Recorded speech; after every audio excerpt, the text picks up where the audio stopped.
Hello प्यारे बच्चों, कैसे हो आप सब। मैं हूं अनुपम चौहान और आप सभी का वीडियो में बहुत बहुत स्वागत है। आज के इस वीडियो में बात करेंगे हम लोग कुछ इम्पॉर्टेंट कलेक्टिव फ्रेजेस की। ऐसे फ्रेजेस जिनकी ज़रूरत हम लोग को बोलते समय अक्सर पड़ती है कि उनका सही शब्द क्या होगा। तो आइए इसी पर एक नज़र डालते हैं। तो इस वीडियो में हम लोग बात करेंगे ऐसे वर्ड्स की जिनको ग्रुप में काउंट किया जाता है। जैसे ग्रुप में मैक्सिमम नंबर ऑफ़ थिंग्स हो सकती हैं, मैक्सिमम नंबर ऑफ़ पीपल हो सकते हैं। तो इन ग्रुप्स को पर्टिकुलर एक वर्ड में क्या कहा जाएगा उसी पर बात करेंगे। तो चलिए शुरू करते हैं वीडियो। फर्स्ट है चाबियों का गुच्छा। चाबियों के गुच्छे को इंग्लिश में कहा जाता है अ बंच ऑफ कीज़। गुच्छा मतलब बंच। तो गुच्छे से रिलेटेड अगर कोई दूसरा शब्द भी बोला जाता है तो आप उसकी जगह पर बंच का यूज़ कर सकते हैं। जैसे कि दूसरा है अंगूरों का गुच्छा, अ बंच ऑफ ग्रेप्स। अब बंच ऑफ ग्रेप्स वो तो हम लोगों ने बहुत सारा देखा है, क्योंकि हम लोग बाज़ार से जब ग्रेप्स ख़रीद कर लाते हैं तो वो भी हमें बंच की तरह से ही मिलता है। अलग अलग ग्रेप्स नहीं मिलते, हम उसे घर में अलग अलग तोड़कर खाते हैं प्लेट में। नेक्स्ट है फूलों का गुलदस्ता। फूलों के गुलदस्ते को इंग्लिश में कहा जाता है a bouquet of flowers. Bouquet को जब प्रोनाउंस किया जाता है तो उसमें टी नहीं बोला जाता, टी साइलेंट होता है। इसीलिए बुके की स्पेलिंग सब लोग गैस भी नहीं कर सकते, जिसको पता होगी वही बता सकता है। नेक्स्ट है लकड़ियों का गट्ठर। लकड़ियों का गट्ठर जिसमें लकड़ियाँ एक साथ बंधी होती हैं उसको गट्ठर कहते हैं, और इसको इंग्लिश में कहा जाता है a bundle of sticks. Bundle means गट्ठर और स्टिक्स मीन्स छड़ियाँ। नेक्स्ट लोगों की भीड़। जहाँ बहुत सारे लोग होते हैं उसको भीड़ कहते हैं, तो उसको इंग्लिश में कहा जाएगा अ क्राउड ऑफ पीपल। लोगों की भीड़। पहाड़ों की श्रृंखला। श्रृंखला मतलब एक के बाद एक दूसरा पहाड़, दूसरे के बाद तीसरा, तीसरे के बाद चौथा, इस तरह से ये चेन बनी होती है। तो इसको इंग्लिश में भी चेन ही कहा जाएगा, तो हो जाएगा a chain of mountains. Next है भेड़ों का झुंड। भेड़ मतलब बहुत ही सीधा जानवर जिसके बालों की ऊन बनाई जाती है और उससे गर्म कपड़े बनते हैं। उसके झुंड को इंग्लिश में कहते हैं a flock of sheep. A flock of sheep. पक्षियों का दल। पक्षी, बहुत सारे जो पक्षी होते हैं आसमान में उड़ते हैं, उनको क्या कहते हैं? उनको कहते हैं a flight of birds. Bird क्योंकि फ्लाई करते हैं तो उससे याद रखिए कि इसके झुंड को फ्लाइट कहते हैं, a flight of birds. Next है द्वीपों का समूह। द्वीप मतलब ज़मीन का ऐसा हिस्सा जो चारों तरफ पानी से घिरा है, उसके आसपास सिर्फ पानी ही पानी है, और वो द्वीप ऐसी मिट्टी है जो पानी के लेवल से थोड़ी सी ऊंची है, वो डूब नहीं पाई है, लेकिन उसके चारों तरफ बहुत पानी है, उसे कहते हैं द्वीप। और द्वीपों के समूह को इंग्लिश में कहा जाता है a group of islands. A group of islands.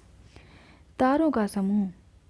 जब आसमान में तारे टिमटिमाते हुए हम लोग देखते हैं और बहुत सारे तारे जब एक जगह पर इकट्ठे होते हैं तो उसे समूह कहा जाता है, और इंग्लिश में इसको कहा जाता है a galaxy of stars. A galaxy of stars. पेड़ों का झुंड। पेड़ों के झुंड को कहा जाता है अ ग्रोव ऑफ ट्रीज। पेड़ों के झुंड को कहेंगे ग्रोव ऑफ ट्रीज। मजदूरों की टोली। मजदूरों का जो समूह होता है उसको टोली कहते हैं। तो मजदूरों की टोली होती है a gang of labourers. Gang of labourers. Labour means मजदूर और लेबरर्स मजदूर, बहुत सारे मजदूर।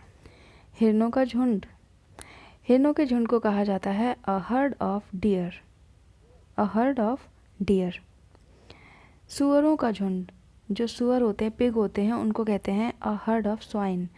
जैसे झुंड में दोनों में हर्ड का यूज़ हुआ है तो दोनों जगह पर आप यही यूज़ करेंगे a herd of swine. Next देखिए मधुमक्खियों का समूह। जो मधुमक्खियाँ होती हैं ना काटने वाली, बहुत तेज़ काटती हैं, अगर उनको छेड़ दो तो उनके समूह को कहा जाता है अ हाइव ऑफ बीज। अ हाइव ऑफ बीज। जानवरों का झुंड। जानवरों के झुंड को कहेंगे अ हर्ड ऑफ कैटल। जब कैटल का यूज़ होता है तो उसमें बहुत सारे जानवर आ जाते हैं। कूड़े का ढेर। जहाँ बहुत सारा कूड़ा होता है उसको ढेर कहते हैं, और इसको इंग्लिश में कहेंगे a heap of rubbish. Heap means ढेर, रबिश मीन्स कूड़ा करकट, गंदगी, तो उसको कहेंगे अ हीप ऑफ रबिश।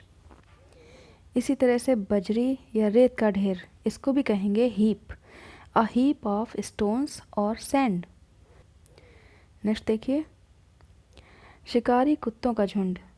शिकारी कुत्ते मतलब जो बहुत ही हिंसक होते हैं, बहुत ख़तरनाक होते हैं, अगर मौका पा जाएं तो जान लेके ही छोड़ते हैं, तो इसके समूह को कहा जाता है अ पैक ऑफ हाउंड्स।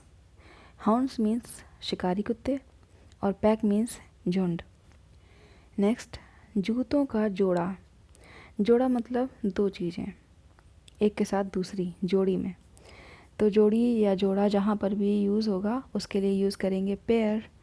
हम लोग को जो ग्लव्स होते हैं, दो भी चीज़ें होती हैं, उनके लिए पेयर का यूज़ करते हैं, जूते या ग्लव्स जो भी हैं, तो इसके लिए भी कहेंगे अ पेयर ऑफ शूज़। सैनिकों की टुकड़ी।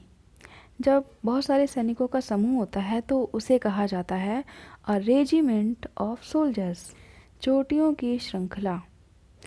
चोटी मतलब जो हाईएस्ट पॉइंट होता है ना माउंटेन का, उसको कहते हैं चोटी, तो इसको इंग्लिश में कहेंगे अ range of clips. Range of clips. मक्खियों का झुंड। मक्खियों के झुंड को इंग्लिश में कहा जाता है a swarm of flies. Swarm SWARM, swarm. Swarm means झुंड और फ्लाइज मीन्स मक्खियाँ। घटनाओं की श्रृंखला। घटनाएं मतलब इवेंट, जो कुछ भी चीज़ें घटित होती रहती हैं हमारे साथ, उनको क्या कहा जाता है, जब उनका ग्रुप होता है, बहुत सारी जो घटनाएं हो जाती हैं, उसको कहा जाता है अ series of events. A series of events. Next है और लास्ट भी, घोड़ों की टुकड़ी, यानी घोड़ों का जो छोटा समूह होता है उसको क्या कहते हैं, उसको कहते हैं a troop of horses. A troop of horses, जो घोड़ों का समूह होता है उसको कहते हैं ट्रूप। तो आई थिंक ये काफ़ी यूज़फुल कलेक्शन है आप सबके लिए, आप इसको टाइम टाइम पर ज़रूरत के अकॉर्डिंग यूज़ कर सकते हैं इसको। तो मिलते हैं आपसे नेक्स्ट वीडियो में, तब तक के लिए टेक केयर, बाय बाय।